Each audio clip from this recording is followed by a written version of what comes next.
Imagine you're someone who has spent a good portion of your life chasing after your dreams. You learned to hustle and build. You even got caught up in a toxic hustle culture at one point at the height of Gary Vee's YouTube channel. You thought sacrificing sleep was the key. The words while someone else is sleeping, I am outworking them, rang through your ears as you push yourself to sacrifice time spent with family and yourself. Who needs self-care? Productivity has been on a rise over the years. You don't have to throw a stone too far out to find a productivity video on YouTube promising you results and hacks on how to become productive. They promise that even if you're already squeezing out the last bit of juice from the last lemon, there is always a way for you to squeeze out more. But what happens when one day, 5 years down the road, you find yourself burnt out? You realize the success that you have been wanting is still slipping through your fingers, only now you have burnout, exhaustion, and frustration added to the list. Sure, you acquired new skills and insights into your goals, made money, created things, each being something to be proud of. With that said, you feel more depleted than ever. For the first time, you are forced to sit in stillness as you recover from years of overworking yourself and listening to productivity gurus telling you how to better deplete your life's battery for material gain. In this stillness, you find it hard to sit still as you struggle to accept that this is what you need. After all, stillness is equal to laziness, or is it?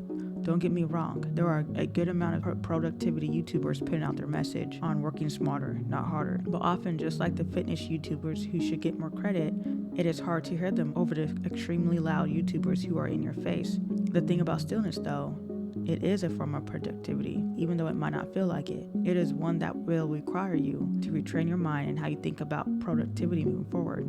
That is the hard part because our minds have been trained to think stillness is the enemy of success. For every Ryan Holiday out there is someone preaching the exact opposite, and before we can learn how to embrace stillness, we must understand the underlying reasons why people are afraid of being still. As soon as the music stops, we think we failed the game of life. We are taught movement equals success or greater opportunities. Stillness equals death and laziness in our choices. That is why often when we rest and find ourselves in bed, we overthink, overanalyze our ideas. We compound our fears as we push away sleep. That is also why the art of book reading no longer resonates with those of us who were avid readers in our childhoods. At one point, we were fed the false sense that sitting for a period of time meant we weren't being productive, that we weren't taking action, when that couldn't have been further than the truth. Isaac Newton had his greatest accomplishments during a period of isolation when he was sick. When the pandemic hit, I took inspiration from him and read various books because I knew that this was a rare opportunity. The whole world was stopping in its tracks, and never had there been a time in my lifetime where everything was quiet, no one was out, the streets were deserted. I embraced the idea of being still within my confines. It was hard, but over time it became second nature. I read a lot of investing articles, books on self-improvement, journaled, invested serious capital for the first time when the markets were bleeding. I started my weight loss journey, which led to me losing 60 pounds over the next couple of years, and since then, I have maintained, fluctuating here and there of course, but nevertheless still in better shape. Without the rare opportunity of stillness, I would have failed to realize that in order to understand and retain the finer details needed for success, stillness is key, because that is where we are at our most calm. We are able to breathe and see the bigger picture with clarity when we aren't panicking, when our nervous system isn't crashing and burning. Being still doesn't mean you're lazy. It means you're giving yourself time to recover the details you have learned, fine-tune your skills without activating your nervous system and using unhealthy coping mechanisms, which leads us to we have been falsely taught over the years that being busy means being productive. Furthermore, we have found that this way of life provides certain coping mechanisms. If we're always on the move, we don't have to feel anything. Painful breakup? Just keep busy. If we have someone else picking up the slack, we can ignore certain responsibilities. If we don't sleep, we can get ahead in business, even if it means risking our relationships due to our irritable behavior that comes from lack of sleep. If we can life hack our way to success, it's certainly worth risking our health and everything that stands in the way.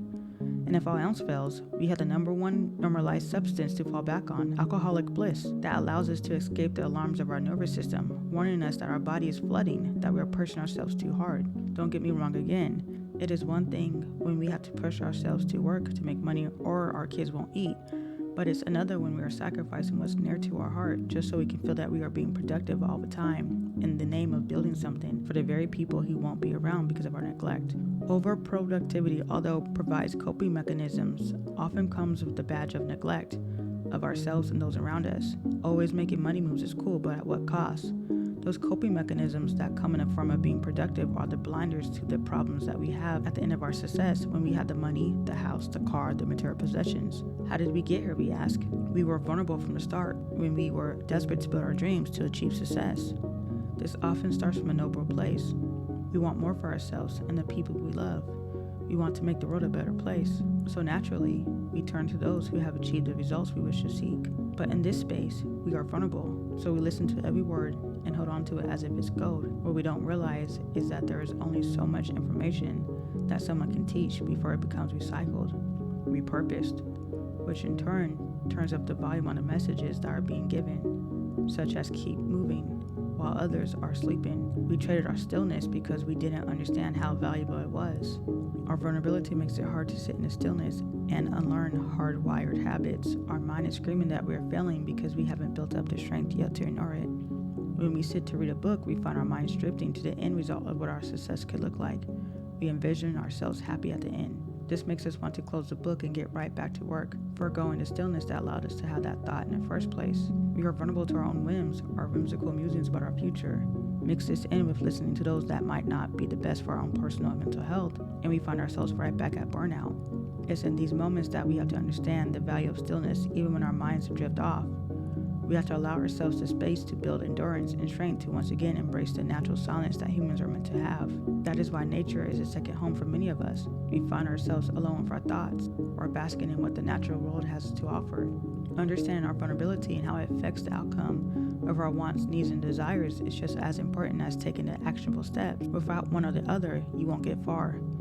Even if you do, you'll find the end result doesn't look like anything you thought it would.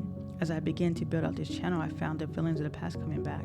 The remnants of burnout, the stress, the nonstop thinking. Even though I'm not struggling with the actual process, there is this worrying feeling in the back of my head that it might take that kind of grind to get where I want to go. Even though I know we as humans can accomplish just as much without sacrificing sleep and time needed to recover, all while meeting our responsibilities. I am having to learn how to retrain myself on what it means to be productive, understanding the fine balance of attaining knowledge and the application of it. Really, that is the balance of it all. Understanding when we need to attain and when we need to apply. Time management is still useful, but it shouldn't be just for productivity, but also for when you need to recover, when you need to be still, so you can think clearly about the process so you don't have to lose yourself. I'll leave you with this. When was the last time you sat still and didn't feel guilty about it, that you weren't wasting time? And how do you plan to change that?